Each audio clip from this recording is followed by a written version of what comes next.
Good morning students. आज हम अपने टॉपिक के साथ हैं। तो हमारा टॉपिक है subject pol science, class BA first year, sources of the Indian constitution. Students, आप सबको पता है कि भारतीय संविधान काफ़ी विस्तृत संविधान है, जिसको बनने में 2 साल 11 महीने 18 दिन लगे थे। काफ़ी लंबा प्रोसेस हमारा रहा है भारतीय संविधान को बनाने में।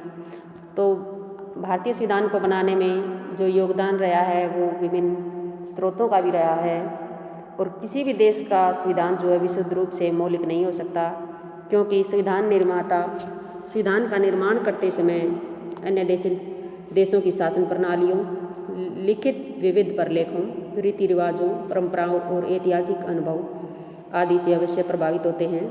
इसी प्रकार हमारा संविधान भी जब बन रहा था तो संविधान के सभा के जो कानूनी सलाहकार थे BN रॉय, उन्होंने भी बहुत से देशों के संविधानों का अध्ययन किया और उन संविधानों से उन्होंने जो अच्छी बातें लगी वो ग्रहण कर ली।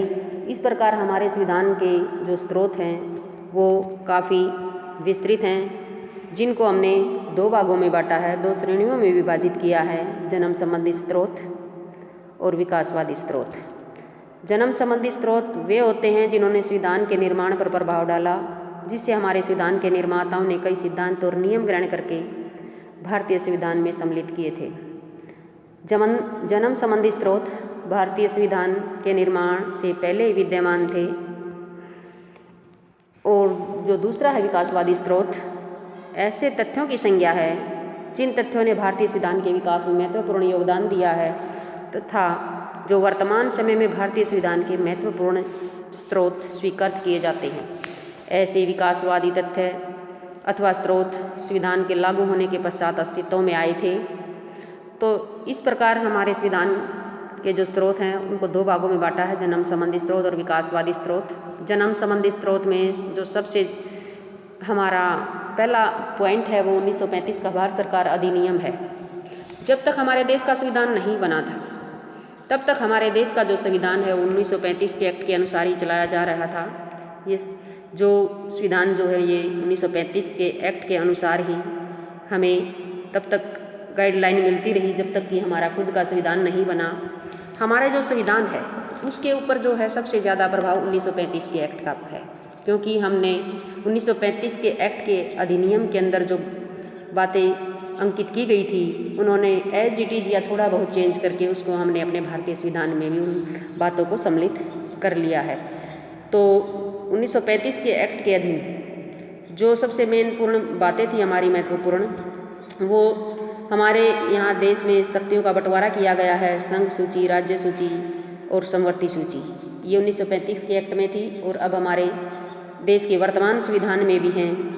हमने 1935 के एक्ट से द्विसदनीय विधानमंडल की व्यवस्था को ग्रहण किया है। हमारे देश में वर्तमान में भी 2 प्रकार की संसदीय व्यवस्था है, एक लोकसभा है और एक राज्यसभा। ये 1935 के एक्ट के अंदर भी था। तो इस प्रकार हमारे देश के संविधान में जो महत्वपूर्ण योगदान दिया है बनने में वो 1935 के अधिनियम ने दिया है। दूसरा है 1948 का मसौदा संविधान। संविधान सभा ने 29 अगस्त 1947 को सदस्यों की एक मसौदा समिति नियुक्त की थी। इस समिति के अध्यक्ष डॉक्टर BR अम्बेडकर थे। तो मसौदा समिति ने 21 फरवरी 1948 को संविधान सभा के अध्यक्ष डॉक्टर राजेंद्र प्रसाद को संविधान सभा का मसौदा जिसको हम ड्राफ्ट भी बोलते हैं, तैयार करके दे दिया था। इस ड्राफ्ट के अंदर 315 अनुच्छेद थे, 8 अनुसूचियाँ थी, जो 1950 को 26 जनवरी 1950 को लागू होने वाला भारतीय संविधान था। उनमें यह मुख्य स्रोत के रूप में जो है मसौदा 1948 का जो मसौदा संविधान था, महत्वपूर्ण योगदान इसने दिया था। तो इस संविधान के स्रोतों में 1948 का जो मसौदा संविधान है उसका भी महत्वपूर्ण योगदान है। तीसरा है हमारा भिन्न भिन्न समितियों की रिपोर्ट। संविधान सभा ने मसौदा समिति की नियुक्ति से पहले अनेक प्रकार की कमेटियां नियुक्त की थी, और इनमें मुख्य सबसे कमेटी थी जो वो थी यूनियन पावर कमेटी, संघीय शक्तियों की समिति, यूनियन कॉन्स्टिट्यूशन कमेटी, संघीय संविधान समिति और प्रोविजनल कॉन्स्टिट्यूशन कमेटी। प्रांतीय संविधानों के संबंध में समिति, अल्पसंख्यक तथा मौलिक अधिकारों से संबंधित परामर्शदाता समिति, संघ तथा राज्यों के वित्तीय संबंधों की समिति। इन समितियों ने उन्हें प्रदत्त विषयों के प्रति अपनी रिपोर्ट संविधान सभा में प्रस्तुत की थी।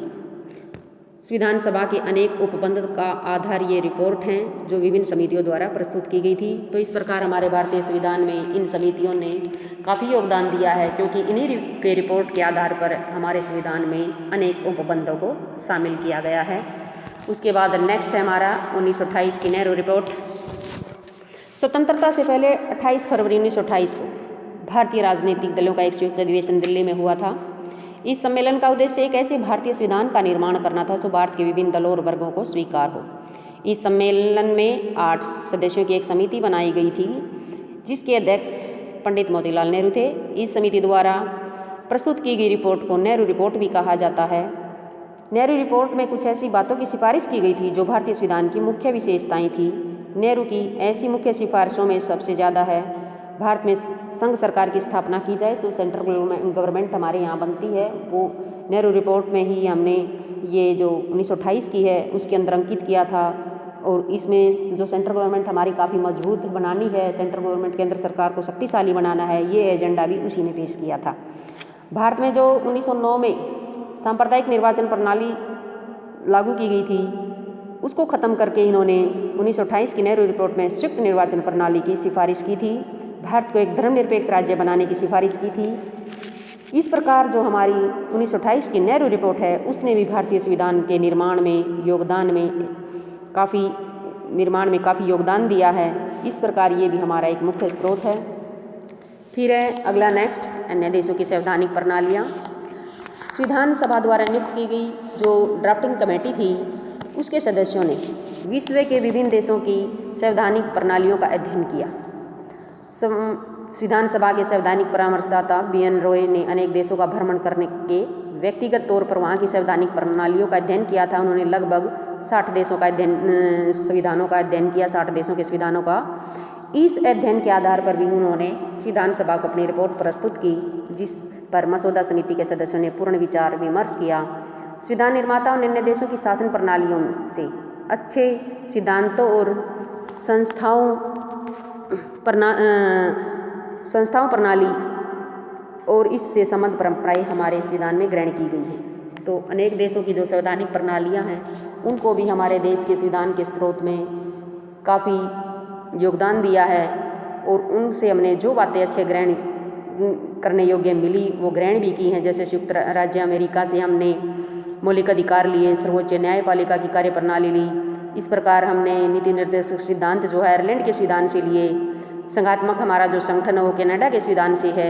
संविधान में संशोधन जो प्रणाली है या राज्यसभा के सदस्यों का निर्वाचन जो हमने दक्षिण अफ्रीका से लिया है। इस प्रकार राष्ट्रपति की जो आपातकालीन शक्तियाँ हैं वो जर्मनी के वाइमर संविधान से ली हैं। तो इस प्रकार विभिन्न देशों की संवैधानिक प्रणालियों का भी हमारे संविधान के निर्माण में काफ़ी योगदान है। फिर आता हमारा नेक्स्ट उद्देश्य संबंधी प्रस्ताव। 13 दिसंबर 1946 को पंडित जवाहरलाल नेहरू ने निर्मित होने वाले नए संविधान के उद्देश्य संबंधी एक प्रस्ताव संविधान सभा में प्रस्तुत किया था। यह सत्य है कि इस प्रस्ताव में वर्णित किए गए सभी उद्देश्यों को भारतीय संविधान में, परंतु फिर भी वर्तमान भारतीय संविधान की अनेक महत्वपूर्ण विशेषताएं इस उद्देश्य प्रस्ताव से ही ली गई हैं। इस प्रस्ताव में कहा गया था कि भारत एक प्रभुसत्ता संपन्न गणराज्य होगा। सरकार की सभी शक्तियां अधिकार जनता से लिए जाएंगे। भारत के समस्त लोगों को सामाजिक, आर्थिक, राजनीतिक न्याय तथा अन्य अनेक महत्वपूर्ण अधिकार प्राप्त होंगे। अल्पसंख्यक, पिछड़े, कबायली प्रदेशों की सुरक्षा का विशेष प्रबंध किया जाएगा। इस प्रकार जो उद्देश्य संबंधी प्रस्ताव है, नेहरू जी ने जो 13 दिसंबर 1946 को संविधान सभा के सामने प्रस्तुत किया था, उसका भी हमारे संविधान निर्माण में काफ़ी योगदान है। नेक्स्ट है हमारा संविधान सभा के वाद विवाद। संविधान सभा द्वारा नियुक्त की गई भिन्न भिन्न विषयों संबंधी अनेक समितियों की रिपोर्ट पर संविधान सभा के सदस्यों ने बहुत विस्तारपूर्वक वाद विवाद किया था, क्योंकि ये पहले से ही बता चुके हैं कि हमारा संविधान बनने में 2 साल 11 महीने 18 दिन लगे थे। तो तब तक हमारे संविधान में काफ़ी वाद विवाद चलते रहते थे। तो इन वाद विवादों में भी जो है अनेक मसौदा समिति द्वारा तैयार किए गए जो ड्राफ्ट थे, मसौदा थे, उन पर हमारी संविधान सभा में काफ़ी वाद विवाद होते थे। कुछ उनके पक्ष में बोलते थे, कुछ उनके विपक्ष में बोलते थे, और उनसे जो अच्छी अच्छी बातें ग्रहण करने योग्य थी वो हमारे संविधान में ग्रहण की गई हैं। इसलिए मसौदा जो संविधान सभा जो थी उसके वाद विवादों ने भी हमारे संविधान में अनेक महत्वपूर्ण रोल अदा किए हैं। सेकंड जो हमारा है वो विकासवादी स्रोत है। विकासवादी स्रोत जो है उसमें सबसे पहला हमारा है संवैधानिक संशोधन। संविधान विकासवादी जैसे नाम से ही पता है कि हमारे संविधान के लागू होने के बाद, जब हमारा देश का संविधान लागू हो चुका था 26 जनवरी 1950 को, उसके बाद हमारा संविधान जो है वो टाइम टू टाइम इसमें अनेक संवैधानिक संशोधन होते रहते हैं, क्योंकि जो उस टाइम की परिस्थितियाँ थी और जो समय बदलता गया, परिस्थितियाँ बदलती गई, तो हमारा जो संविधान था उसको भी बदलते हुए समय के साथ, बदलती हुए परिस्थितियों के साथ उसमें भी कुछ चेंज करना ज़रूरी था। और समय के साथ साथ इसमें अनेक संशोधन हुए हैं जो इसके विकास में योगदान देते रहते हैं। संविधान के लागू जो होने की तिथि से लेकर अब तक भारतीय संविधान में काफ़ी संशोधन हो चुके हैं, जो हमारा 100 से ऊपर का आंकड़ा पार कर चुका है। तो सबसे पहला जो हमारा भारतीय संविधान में संशोधन हुआ था वो 1951 में हुआ था, और इसमें 9वीं अनुसूची जोड़कर इसकी अनुसूचियों की संख्या जो 8 थी वो 9 हो गई थी। उसके बाद हमारे संविधान में 7वां, 15वां, 19वां, 24वां, 26वें, 31, 42, 44, 52, 54वें, 73वें, 74वें संशोधनों ने विशेषतः भारतीय संवैधानिक ढांचे में महत्वपूर्ण परिवर्तन किए हैं। तो ऐसा कहने में कोई भी हमें संकोच नहीं है कि संवैधानिक संशोधनों के अध्ययन के बिना भारतीय संविधान का जो संपूर्ण अध्ययन करना है वो असंभव है, क्योंकि संवैधानिक संशोधन समय समय पर होते रहते हैं और विकासवादी जो हमारी परिस्थितियां हैं उसमें अपना योगदान देते रहते हैं। नंबर 2 है संसद के कानून। संविधान के ऐसे अनेक अनुच्छेद हैं जिनकी विस्तृत व्याख्या संविधान में नहीं की गई है, अपितु इसके संबंध में आवश्यक कानून बनाने के लिए भारतीय संसद को शक्ति प्रदान की गई है। जैसे हमारा अनुच्छेद 11 के अंतर्गत भारतीय नागरिकता के संबंध में कानून बनाने की शक्ति, अनुच्छेद 124 के अधीन भारतीय सर्वोच्च न्यायालय के न्यायाधीशों की संख्या निश्चित करने की शक्ति, अनुच्छेद 70 के अधीन राष्ट्रपति के पद के साथ संबंधित कार्यों को विशेष स्थिति में नियमित करने की शक्ति आदि संसद को प्रदान की गई है। इस प्रकार अन्य अनुच्छेदों के अंतर्गत संसद को साधारण कानूनों द्वारा संवैधानिक कार्य निश्चित करने की शक्ति दी गई है। ऐसी शक्ति के आधार पर ही संसद भिन्न भिन्न समय पर अनेक कानूनों का निर्माण करती है, जिनमें कुछ सबसे महत्वपूर्ण कानून है हमारा 1951 का वित्त आयोग कानून, 1952 का राष्ट्रपति उपराष्ट्रपति चुनाव कानून, 1956 का राज्य पुनर्गठन कानून, 1963 और 68 का सरकारी भाषा का कानून, 1966 का राज्य पंजाब पुनर्गठन कानून, 1971 का आंतरिक सुरक्षा स्थापित करने के संबंध में कानून, 1977 का प्रधानमंत्री तथा अध्यक्ष का चुनाव आदि विवादों के संबंध का कानून। ये कुछ और भी महत्वपूर्ण कानून हैं। 1980 का चोर बाजारी रोकने, आवश्यक वस्तुओं की पूर्ति कायम संबंधी रोकने कानून आदि अनेक कानून हैं जो समय समय पर संसद के द्वारा पास किए गए हैं और जिन्होंने हमारे संविधान के विकास में काफ़ी योगदान दिया है। तीसरा है न्यायिक निर्णय। भारतीय संविधान के निर्माण के बाद हमारी जो सर्वोच्च न्यायालय है, भारतीय जो न्यायपालिका है, वो संविधान की रक्षक है और अंतिम व्याख्याकार भी है। तो सर्वोच्च न्यायालय में ने कई मुकदमों संबंधी ऐसे निर्णय दिए हैं जिन्होंने अनेक संवैधानिक निर्णयों का जन्म दिया है। इसमें 1973 में केशवानंद भारती बनाम केरल राज्य के मुकदमे में यह निर्णय दिया गया था कि भारतीय संसद संविधान में कोई संशोधन नहीं कर सकती थी जो संविधान के मौलिक ढांचे अथवा इसकी कोई आवश्यक विशेषता की उल्लंघना करता हो। सर्वोच्च न्यायालय द्वारा निश्चित यह संवैधानिक नियम संसद की संवैधानिक शक्ति पर एक महत्वपूर्ण प्रतिबंध है। इस प्रकार जून 1974 में सर्वोच्च न्यायालय ने राष्ट्रपति को एक संवैधानिक परामर्श दिया था कि प्रथम राष्ट्रपति का कार्यकाल समाप्त होने से पहले नए राष्ट्रपति का चुनाव कर लेना आवश्यक है। इस प्रकार संसद समय समय पर अनेक निर्णय देती रहती है और वो निर्णय भी हमारे संविधान के स्रोतों में जो है वो गिने जाते हैं और वो हमारे संविधान के विकास में अनेक महत्वपूर्ण रोल अदा करते हैं। इसके बाद है परंपराएं। भारत का संविधान विस्तृत और लिखित है, फिर भी इसके अनेक उपबंध संवैधानिक परंपराओं पर आधारित है।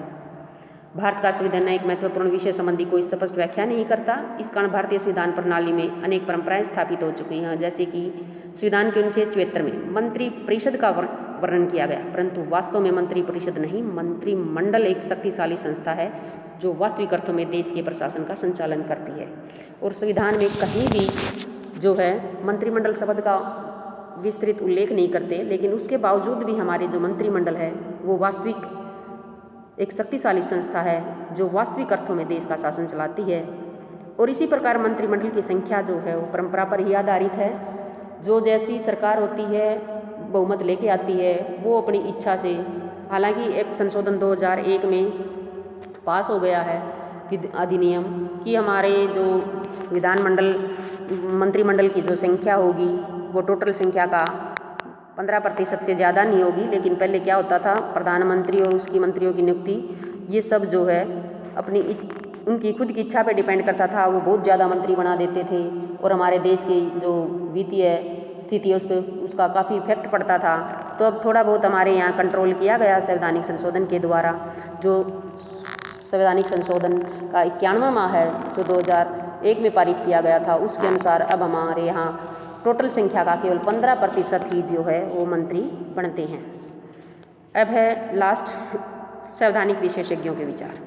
भारत के संविधान के लागू होने के पश्चात अनेक संवैधानिक विशेषज्ञों के अपने लेखों द्वारा भारतीय संविधान के संबंध में अपने विचार प्रस्तुत किए गए हैं।